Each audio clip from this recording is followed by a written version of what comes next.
asking some specific questions about officers' uniforms and officers' equipment that they carry, which was already of concern.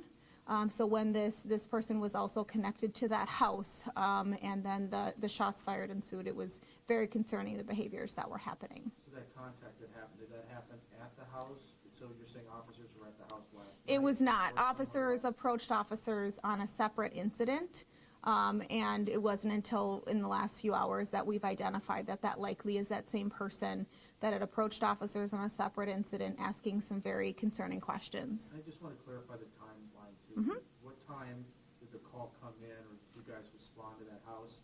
And then how long was it before he was taken into custody? Sure. Because there was that standoff. So at 3:06 is when officers first were dispatched to that area. So within minutes, officers responded to that area and were beginning their search of where could have these shots fired come from. From my understanding, it was a period of time after that that officers had identified that house specifically related, and then it was a while after that resident came out, now identified as Tori Robinson, and that is when the rifle, what appeared to be a rifle, was shot in the air at least once. And so then from there on, I would say that we had our tactical teams paged out around 4:35 a.m. And what time was he taken into custody? He was taken into custody just a few hours ago, so close to maybe that 10 o'clock.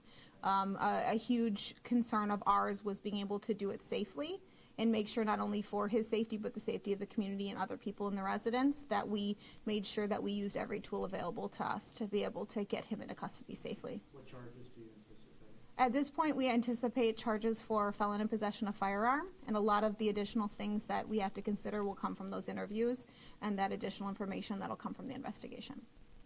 You mean he was a felon? Did he obtain the firearm from someone else in the house? Or? So we're still determining that. At this point, we just know that he had a firearm at some point during this incident, and that firearm was fired. We're still locating a lot of that information as to whose it was, where did it come from, and what specifically the use was. Are you able to say how you knew the people that were also in the residence?